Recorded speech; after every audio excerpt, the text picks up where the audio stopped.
Samantala, sa Hunter Association Headquarters, habang nakikipagkwentuhan ang chairman sa kanyang asawa, ay bigla na lang lumabas sa kanyang harapan ang Frost Monarch. Matalim ang tingin ni President Go Gun-hee sa Monarch of Frost. Tinitimbang mabuti ng presidente kung makakausap ito ng maayos. Hindi niya namalayan ang pagdating nito kaya maaaring malakas ito. Ngumisi ang Monarch of Frost at nagpalabas ng maliit na piraso ng ice crystal sa kamay. Wika nito na matagal nang nakabukod ang lugar sa ibang bahagi ng mundo. Nagulat si President Go Gun-hee sa sinabi nito at akala niya siya ay nananaginip. Walang ano-ano ay bumaon ang ice crystal sa balikat ni President Go Gun-hee at halos mapapikit sa sakit. Mapanuksong tinanong ng Monarch of Frost si President Go Gun-hee kung panaginip lamang ang kanilang pagkikita ay hindi mararamdaman ang sakit. Sumang-ayon ang presidente na hindi panaginip ang paghaharap nila. Nagtanong ang presidente kung sino siya. Napatayo ang monarch at nadismaya na hindi siya nakilala ng presidente. Nagulat si President Go Gun-hee nang magpalabas ng matinding lakas ang Monarch of Frost. Nagsalita si Frost na wala itong balak na makipaglaro pa sa presidente.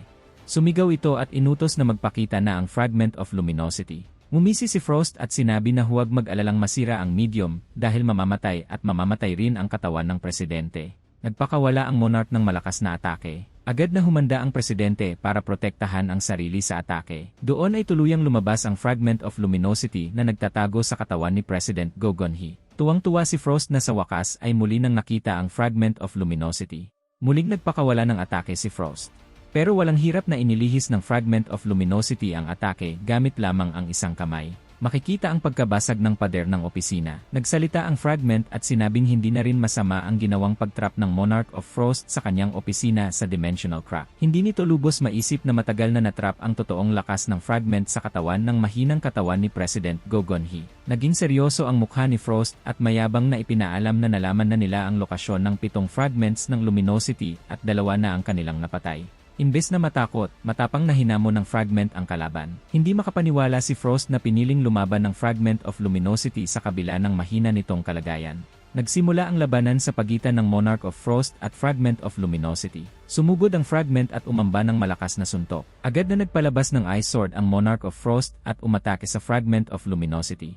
Nakaiwas naman ang fragment of luminosity at umamba muli ng suntok. Agad na nagpalabas ng ice shield si Frost para harangin ang attack ng fragment of luminosity. Nagawa namang basagin ng fragment ang ice shield, wika ng fragment na kailangan niyang tapusin agad ang laban habang nakakagalaw pa siya. Muling umatake ang fragment of luminosity ng suntok pero nagawa itong saluhin ng monarch gamit ang ice shield. Sinubukan muli ng fragment umatake pero napaluhod na ito at dismayadong napaisip na baka naabot na niya ang kanyang limit. Nangungutyang nagsalita si Frost na narating na ng fragment of luminosity ang limit ng katawan ng presidente at ipinaabot ang pakikisimpatya. Mabilis na kumilos si Frost at sinaksak sa dibdib ang fragment of luminosity. Lumabas ang dugo sa bibig ni President Go Gun-hee.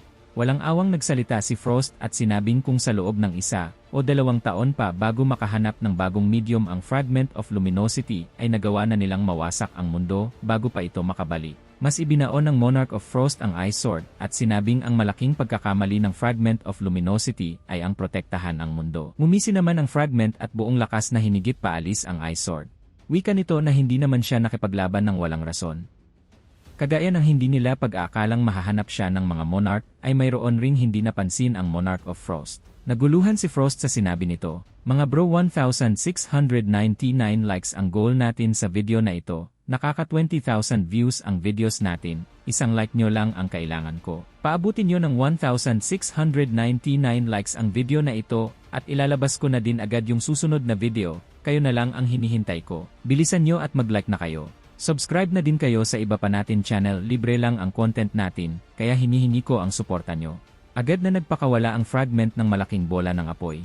Nakaiwas naman ang monarch at tumama ang atake sa pader ng opisina. Natawa si Frost at sinabing iyon na yung importanteng bagay na sinasabi ng fragment of luminosity. Ngumisi ang fragment bilang pagsang-ayon at makikita ang unti-unting pagbasag ng pader. Mapangutyang nagsalita si Frost. Wika nito na wala namang magagawa ang pipitsuging atake nito. Sumigaw ang fragment at sa isang iglap ay lumabas sa butas ang isang Shadow Warrior. Sinundan ng tingin ng Monarch of Frost ang Shadow Warrior at naguguluhan kung paanong ang isang Shadow ay magagawang lumaban sa kanya. Nagulat ang Monarch of Frost nang makakita ng isang afterimage at agad na sumugod palabas. Inatake ni Frost ang Shadow Soldier. Pero may isang malakas na puwersa ang biglang dumating at pinigil ang Ice Sword ng Monarch gamit lamang ang isang kamay. Gulat na gulat ang Monarch of Frost nang makita si Jinwoo. Subscribe na din kayo sa iba pa natin channel, libre lang ang content natin, kaya hinihingi ko ang suporta nyo. Sinakal ni Jinwoo ang kalaban. Tinitigan niya ito ng matalim bago tinanong kung isa ba itong Ice Elf. Nakipagtitigan ang kalaban sa kanya. Ayon rito ay napakaraming shadows ang nasa ilalim ng kapangyarihan ni Jinwoo. Tinanong pa siya ng kalaban kung bakit hindi sila kinontak ni Jinwoo pagkatapos nitong makabuo ng malaking hukbo. Biglang naalala ni Jinwoo ang Ice Elf na hindi niya nakuha noong nakipaglaban siya sa loob ng Red Dungeon. Humigop ng hangin ang Ice Elf at sa isang iglap ay bumuga ito ng yelo. Mabilis na napaatras si Jinwoo at pumatong sa yelong ginawa ng Ice Elf. Iyon na lang ay nahuli nito ang kananyang kamay. Napaisip si Jinwoo habang nakatitig sa Ice Elf. Iniisip niya na ang kalaban ay isang magic user type. Ginamit ni Jinwoo ang lakas niya para matanggal sa yelo ang kanang braso. Handa na sana siyang umatake uli nang biglang sabihin ng Ice Elf na itigil na nila ang away sa ngayon dahil hindi naman siya pumunta sa lugar na iyon para sa gulo, lalo na at nakasalalay ang mga buhay nila. Nagtaka naman si Jinwoo sa sinabi nito pero ipinaalala ng Ice Elf na naroon siya para iligtas ang isang tao. Hindi sana ito papansinin ni Jinwoo kung hindi lang sumagi sa isip niya na ito ang ant na ibinigay niya sa chairman. Doon niya naalala ang chairman na bihag ng Ice Elf. Napatingin siya sa building kung saan naroon ang chairman at nakakulong. Ngumisi naman ang Ice Elf at tinanong si Jinwoo kung sino ba ang uunahin nito ang pagligtas sa chairman o ang kalabanin siya. Ginamit niya ang authority of the ruler, ngunit hindi ito tumalab sa lakas ng puwersa ng kanyang kalaban. Ngumisi pa ang kalaban niya bago inatake ang chairman na nasa loob ng building. Mabilis na kumilos si Jinwoo upang mapigilan ang pagtama ng atake ng Ice Elf sa building. Nakita yon ng kalaban niya kaya naman ay nag-open ito ng dungeon para sana umalis na pero nakita yon ni Jinwoo. Agad niyang ginamit ang skill niyang Dagger Rush para pigilan ang kalaban sa pag-alis nito. Nagawa naman niyang pigilan ang pag-alis nito dahil tinamaan ito ng tira niya. Napaaray ang Ice Elf bago sinabing isa lamang vessel si Jinwoo kaya wala itong karapatan na sugatan siya. Pero sa ngayon ay siyang aalis muna at hihintayin na magbukas muli ang shadow ni Jinwoo. Sinabi nito na isipin na lamang daw ni Jinwoo na ang malapit ng mamatay na chairman ay regalo niya bilang dagdag na koleksyon sa kanyang Shadow Army. Hinayaan na niyang umalis ang kalaban at mabilis na kinuha ang katawan ng chairman. Malalim na ang sugat nito bagay na hindi niya kayang gamutin gamit ang healing potion, kaya naman tinawag niya si Beru. Lumabas naman ito at kaagad siyang tinanong kung may kailangan ba siya. Marahas na sinabi ni Jinwoo na kailangan i-save ni Beru ang chairman kahit na ano pa ang mangyari. Ginawa naman ni Beru ang inutos nito, ngunit ang healing power niya ay hindi tumatalab sa chairman. Napaisip si Jinwoo kung gagana ba ang Holy Water of Life sa chairman at akmang gagamitin na niya ito nang pigilan siya ng matanda. Sinabi nitong pinuntahan siya ni Jinwoo doon para iligtas at sapat na yon sa kanya. Nakiusap siya sa chairman na kumapit lang ito at dadalhin niya siya sa hospital pero umiling ang chairman at sinabing hindi na maayos pa ang katawan niya matapos magtamo ng mga sugat galing sa atake ng mga ganoong nilalang. Nagpasalamat ito dahil nagkaroon siya ng oportunidad na magkaroon ng contact sa isang Supreme Being. Masaya siya na naroon si Jinwoo at may ganoon siyang kapangyarihan. Nakiusap din ang chairman na kapag dumating ang panahon na kinailangan ni Jinwoo na mamili ng papanigan ay sana sa mga tao siya umanid. Gustuhin man niyang lumaban kasama ang mga batang hunters, ay hindi nakakayanin ng katawan niya. Pero hindi siya nagsisisi dahil sa katulad ni Jinwoo niya maiiwan ang mundo. Matagal na niyang alam na hindi siya magtatagal pero ang isa sa nag-push sa kanya hanggang sa mga oras na iyon ay ang pangarap niyang makaharap si Jinwoo. Muli siyang nagpasalamat bago tuluyang na maalam. Nananatiling balot ng malamig na hangin at ulan ang buong syudad. Nagtrending sa kung saan sa ang news platform ang pagkamatay ng chairman. Ibinalita din ang pagkamatay ng Brazil Great Hunter na si Jonas na natagpuan naman sa kalapit na ilog at ang hunter na si Jinwoo ay nakabalik na sa Korea. Matapos umabot sa mga normal na tao ang balita ng pagkamatay ng mga kinokonsiderang pinakamagagaling na hunter sa buong mundo ay muling nagpanik ang mga tao. Ito ang naging pinakapangunahing paksa ng mga mainstream media na kahit ang US Hunter Association ay naglabas ng kanilang statement tungkol sa nangyari. Pinoprotektahan ng mga hunters ang mga tao pero sino nga ba ang proprotekta sa kanila? Nakipagkita si Jinwoo kay Jinchul.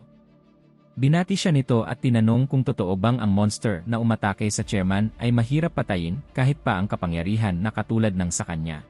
Ipinapaliwanag ni Jinwoo na malala na ang lagay ng chairman noong dumating siya pero naging emosyonal si Jinchul sa kanyang narinig. Sinabi nito na kahapon lang ay gustong marinig ng chairman ang nangyari sa pagstay niya sa US. Inutusan pa siya nitong bumalik agad pero ngayon ay wala na ito. Nagpasalamat din ito kay Jinwoo sa pagprotekta niya sa chairman hanggang sa huling hininga nito. Pero sinabi ni Jinwoo na papatayin niya ang halimaw na pumatay sa chairman, ipinapangako niya yon. Nagpasalamat naman si Jin Chul sa kanya. Tinanong naman ni Jinwoo kung maaari ba nitong tawagin ang mga reporters. Pagkatapos mamatay ng chairman ay nagsiksikan ang mga reporters sa press conference na parang gamu-gamong lumalapit sa apoy. Ipinaliwanag ni Jinwoo na ang Monster Colony na may mga matatas na pag-iisip ay siyang tinatarget ang mga world-class hunters. Di hamak rin na mas malakas ang mga ito sa maraming hunters sa kanilang bansa, at ang mga ito ay walang pakialam sa gagamitin weapon o ang paraan ng pagpatay. Tinanong ng mga reporters kung ang tinutukoy ba niyang Monsters Colony ay ang kasamahan ng monster na pumatay sa chairman, kaya naman ipinaliwanag ni Jinwoo na ang mga monsters na yon ay specialized sa pag-block ng open space upang ma-isolate nila ang kanilang kalaban. Kaya naman kung sa tingin ng mga hunters ay maaari silang maging isang target, ay dapat silang sumama sa mga kagrupo nilang handa silang protektahan.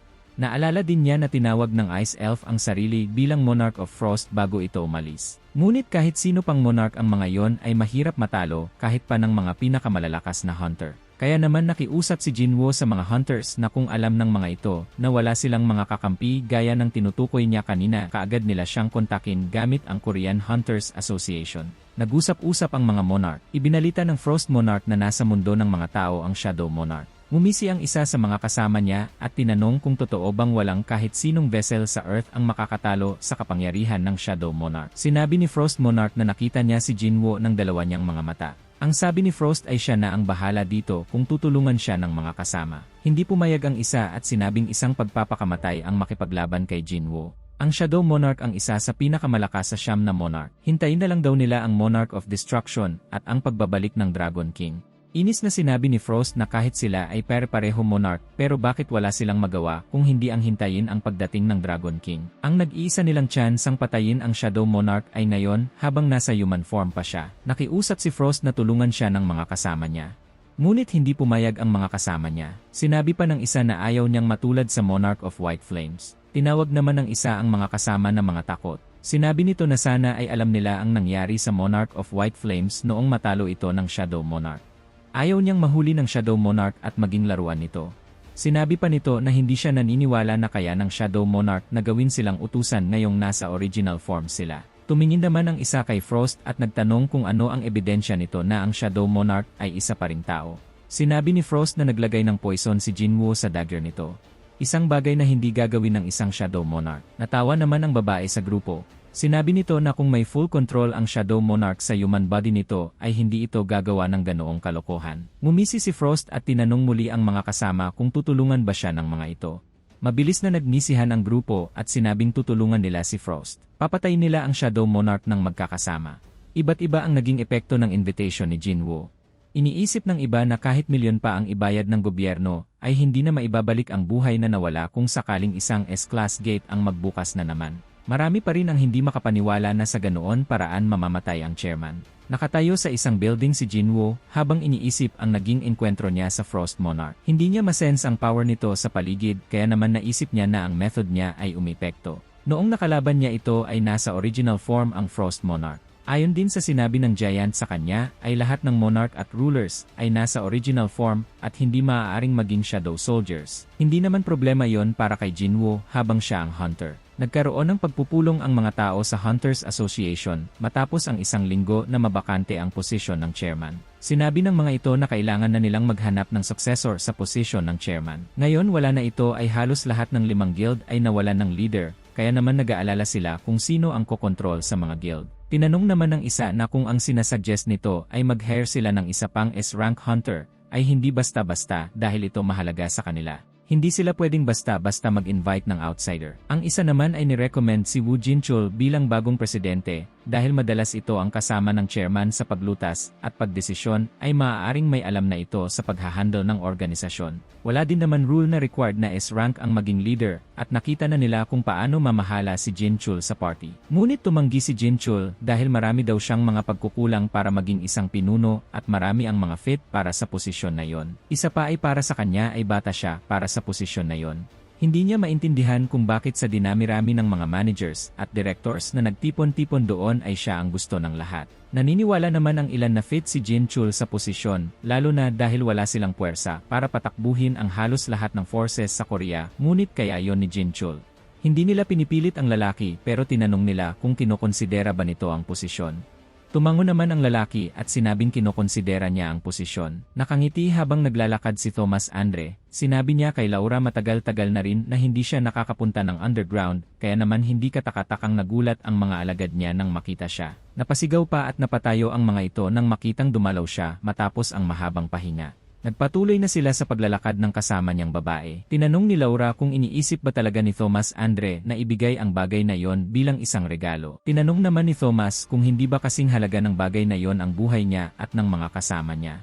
Sinabi naman ng babae na hindi siya sigurado. Nagsimulang buksan ni Thomas Andre ang pinto ng isang madilim na kwarto, bago tinanong muli ang kasama kung sa tingin ba nito ay hindi isang magaling na hunter ang pagbibigyan niya para gamitin ito. Hindi sumagot naman si Laura, ngunit bakas ang pagkadismaya nito sa idea ni Thomas Andre. Pumasok na silang dalawa sa kwarto, at nakangiting tinignan ni Thomas Andre ang bagay na matagal na niyang tinatago. Muling pinaalala ng babae na mayroon lang dalawang ganoong bagay sa mundo, at alam niyang kahit lumipas pa ang panahon ay mananatiling ganoon lamang ang bilang ng bagay na iyon. Tumango naman si Thomas Andre. Mukhang desidido na ito sa balak niyang gawin. Ngumisi si Thomas Andre at sinabing iyon nga ang dahilan kung bakit ibibigay niya iyon. Hindi magandang isipin na ang best weapon in the world ay nakatago lang at nangongolekta ng dumi.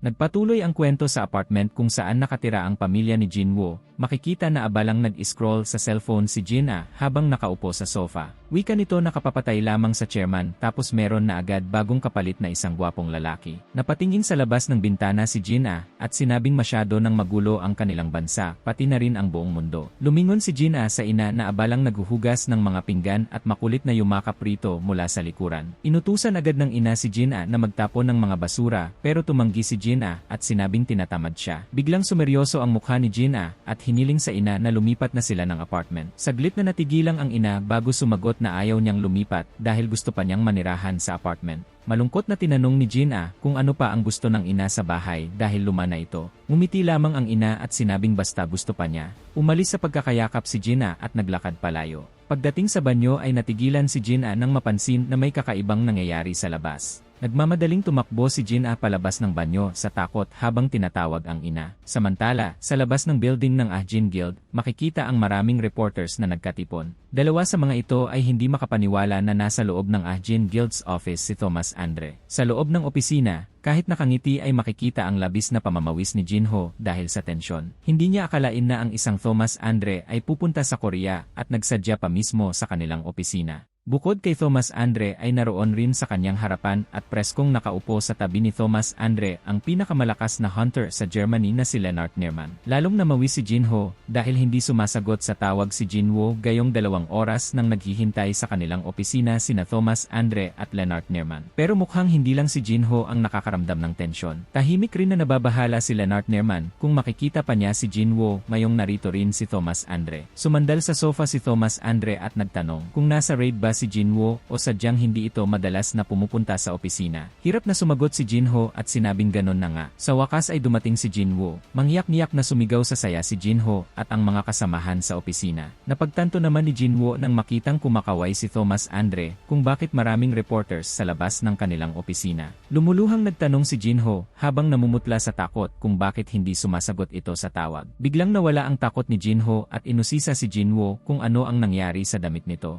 Wika ni Jinwoo, marami ang gate outbreaks nitong nakaraan. Bukod doon ay kailangang mag-rank up si Beru at Idris. Lumapit si Thomas Andre at bumati kay Jinwoo na matagal rin nang huli silang nagkita. Muling nabalot ng takot si Jinho at nag-alala na baka mag-away na naman si Jinwoo at Thomas Andre sa opisina nila. Nagtanong naman si Jinwoo kay Thomas Andre kung ano ang pinunta sa Korea. Malaki rin ang ngiting sinabi ni Thomas Andre na may dala siyang regalo na tiyak na magugustuhan ni Jinwoo. Nagulat si Jinwoo at napaisip kung anong regalo ang ibibigay ni Thomas. Agad na hiniling ni Thomas Andre na pumunta sila sa restaurant na kanyang pinareserve dahil hindi pwedeng ibigay ang kanyang regalo sa opisina lamang dahil mapanganib. Gusto mang balaan ni Jinho si Jinwoo na maaaring isang patibong lamang ito, hindi niya magawang makapagsalita dahil sa takot kay Thomas. Nabaling ang pansin ni Jinwoo sa isa pang lalaki na naroon at tinanong kung sino ito. Nagpakilala si Lennart Nerman. Napaisip si Jinwoo na maaaring hihingi ito ng proteksyon. Sumabat naman si Thomas Andre at niyaya na si Jinwoo na magtungo sa kanilang pupuntahan. Pagkatapos ay binantaan si Lennart Nerman na huwag tatangkaing sumunod. Hindi naman nagpagtinag si Lennart Nerman at sinabing 2 oras rin siyang naghintay para makita si Jinwoo, kaya nararapat lamang siya na sumama sa kanila. Mariing tumutol si Thomas Andre at sinabing top secret ang pag-uusapan nila ni Jinwoo kaya hindi pwedeng sumali si Lennart Nerman. Habang naglalakad palayo sina Jinwoo at Thomas Andre, dismayado si Lennart Nerman na nakaranas ng hindi magandang trato mula kay Thomas Andre. Sa isang mamahaling restaurant, makikitang kumakain ng mamahaling steak sina Thomas Andre at Jinwoo. Tinawag ni Thomas Andre ang isa sa kanyang mga tauhan at lumapit ang isa sa mga ito. Ibinaba ng tauhan ang isang itim na briefcase sa mesa. Tinanong ni Jinwoo kung ano ang laman ng briefcase. Tinanong ni Thomas Andre ng buong pagmamalaki kung nararamdaman ba ni Jinwoo ang kapangyarihan ng bagay na nasa loob ng briefcase. Marahang binuksan ni Thomas Andre ang briefcase, at ganon na lamang ang gulat ni Jinwoo nang makita ang 2 sandata na naglalabas ng malakas na aura ni Kamish. Wika ni Thomas Andre na nakakahanga na agad nalaman ni Jinwoo kung saan gawa ang sandata sa isang tinginan lamang. Napatanong si Jinwoo kung paano nagawa iyon gayong nasa pangangalaga ng Hunter's Bureau ang bangkay ni Kamish. Sagot ni Thomas na inilagay na nila sa mas kapaki-pakinabang na bagay ang bangkay ni Kamish pagkatapos na ipinagkatiwala sa kanila ito ng American government. Namamanghang hinawakan ni Jinwoo ang dagger. Hindi makapaniwala si Jinwoo na 1,500 ang attack ng dagger. Buong akala niya ay malakas na ang Demon King's dagger pero hindi pala tutumbas ang lakas nito sa Kamish dagger. Pinaikot-ikot ni Jinwoo ang Kamish dagger sa kanyang mga kamay. Kabadong itinaas ni Thomas Andre ang 2 mga kamay at nagtanong kung balak ba ni Jinwoo na patayin siya gamit ang kanyang regalo. Dahil kahit gumamit pa ng enhancement skill ay hindi magiging sapat iyon para depensahan ang sarili sa Kamish dagger. Makikita ang pagkabahala sa mga mukha ni Laura at ibang mga tauhan ni Thomas Andre sa inaasal ni Jinwoo. Napatanong tuloy si Thomas Andre kay Laura kung mali ba ang kanyang desisyon.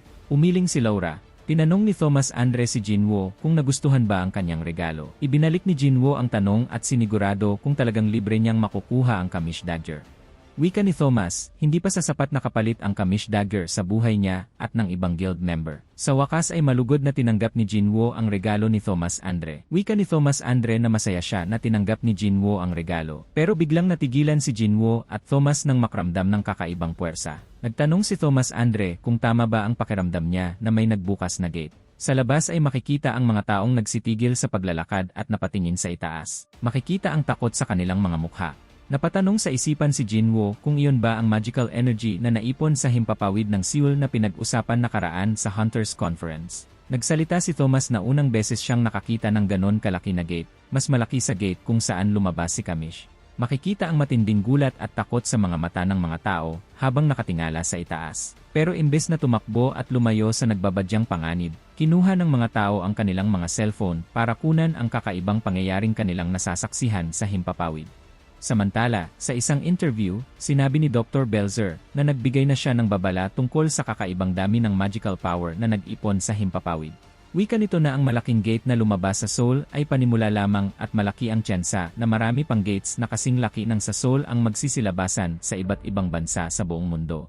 Nagtanong naman ang reporter kung ang ibig sabihin ni Dr. Belzer ay ang kakaibang nangyayari sa Seoul ay maaaring mangyari sa iba't ibang lugar. Sumagot ang doktor at sinabing iyon ang kanyang pinupunto. Muling nagtanong ang reporter na sa haba ng panahon na nag-aaral ng tungkol sa mga gates at mga halimaw, ano ang pinakamagandang maipapayo nito sa mga tao sa mga ganitong sitwasyon.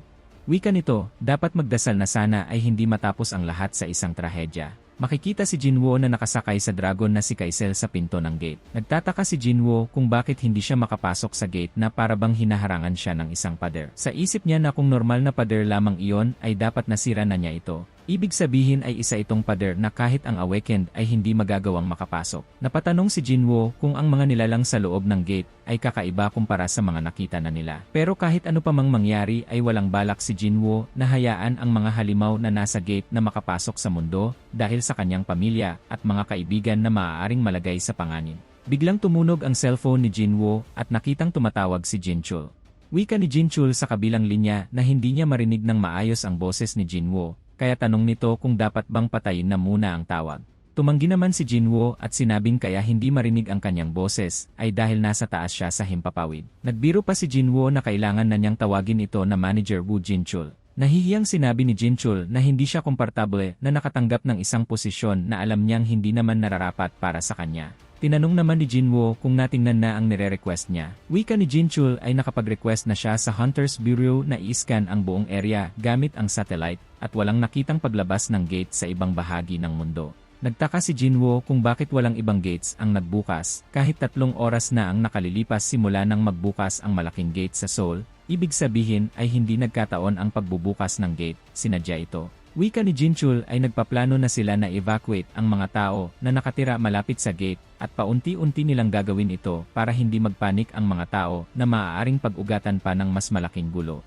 Tinanong ni Jinchul si Jinwoo kung ano ang pinaplano. Sumagot si Jinwoo at sinabing walang kasiguraduhan sa pwedeng mangyari bukas. Pinatay ni Jinwoo ang tawag at makikita ang matinding galit sa mga mata ni Jinwoo. Samantala sa gym ng Hunter Association, makikita ang mabilis na pag-atake ni Beru kay Jinwoo. Maraming atake ang pinakawala ni Beru pero nagawang maiwasan lahat iyon ni Jinwoo nang walang kahirap-hirap. Muling umatake si Beru gamit ang kaliwang kamay pero nagawang mahawakan ni Jinwoo ang kabilang kamay nito para pigilan ito sa pag-atake. Nagtanong si Jinwoo kung ibinibigay na ba ni Beru ang lahat ng makakaya nito. Agad na binawi ni Beru ang kanang kamay at lumuhod sa harapan ni Jinwoo. Wika nito, hindi niya kayang saktan si Jinwoo. Nagsalita si Jinwoo na ayos lamang dahil gusto lamang niya na magpapawis at si Beru lamang ang tanging makakatumbas sa kanyang lakas. Naging emosyonal si Beru at sobra siyang naging masaya sa papuri ni Jinwoo. Nag-aalangang sinabi ni Jinwoo na dumarami na ang mga salitang nalalaman ni Beru at tinanong ito kung kumain ba ng tao kung saan. Pero hindi naman na ito hinintay ni Jinwoo sumagot. Lumabas ang malakas na aura ni Jinwoo at sinabing magsimula na ulit sila. Bigla ay na-activate ang maximum power ni Beru at umangat ang ranggo sa pagiging commander. Dahil dito ay umatake si Beru kay Jinwoo pero kagaya ng dati ay nagawa pa ring maiwasan ito ni Jinwoo. Muling umatake si Beru pero nagawang maharangan ni Jinwoo ito gamit lamang ang isang braso. Wika ni Jinwoo na lumakas si Beru pagkatapos na ma-promote ang ranggo sa pagiging commander. Nagpakawala ng malakas na atake si Beru pero naiwasan nito ni Jinwoo at sinuntok sa tiyan si Beru. Nagsalita si Jinwoo at sinabing isa lamang ang pwedeng maging commander sa isang army. Sa oras na marating ni Igris at Greed ang general rank ay hindi na magiging mahirap para sa mga ito na marating ang commander rank. Kaya hinamon ni Jinwoo si Beru na mas galingan pa para hindi maagaw ng iba ang posisyon. Dahil dito ay nagalit si Beru at hindi na nagpigil pa sa mga atake kay Jinwoo. Pero sa kabila ng pagiging pinakamalakas sa lahat ng kanyang army, alam ni Jinwoo na hindi pa sapat ang lakas ni Beru para harapin ang mga monarch. Tinangkang sumugod ni Beru pero mabilis na nagpakawala ng atake si Jinwoo. Tumilapon at humampas ng malakas sa pader si Beru pero sa kabila ng natanggap na pinsala ay nagawa pa nitong purihin ang lakas ni Jinwoo. Natawa na lamang si Jinwoo at sinabing babawasan na ang oras ni Beru sa panonood ng mga historical drama. Pagkatapos ng laban ay kabadong lumingon si Jinwoo sa mga sira na natamo ng GM sa kanilang laban. Kinuha niya ang telepono at tinawagan si Jinchul para makiusap na wag magagalit sa nangyari sa GM dahil kaya naman yon ayusin ng 300 niyang mga ant workers. Samantala, sa isang hotel sa Seoul, tinanong ni Laura si Thomas Andre kung hindi pa babalik ng Amerika. Sumagot naman si Thomas Andre na hindi niya kayang iwan ang mga malalaki at magagandang pwedeng mangyari. Nagtaka si Laura at sumang-ayon na talagang malaki ang gate pero hindi naman ito maganda. Wika naman ni Thomas Andre na anumang nakapagpapatibok ng puso niya ay masasabi niyang maganda, mula sa dragon na bumubuga ng apoy, ang malaking gate, hanggang sa kakaibang lakas ni Hunter Sung Jinwoo, lahat ng mga iyon ay magaganda. Tugon ni Laura na sa wakas ay merong bagay na hindi makukuha si Thomas Andre. Sumang-ayon naman si Thomas. Para sa kanya ay wala namang gate sa Amerika, kaya ano pa ang saysay ng pagbalik roon.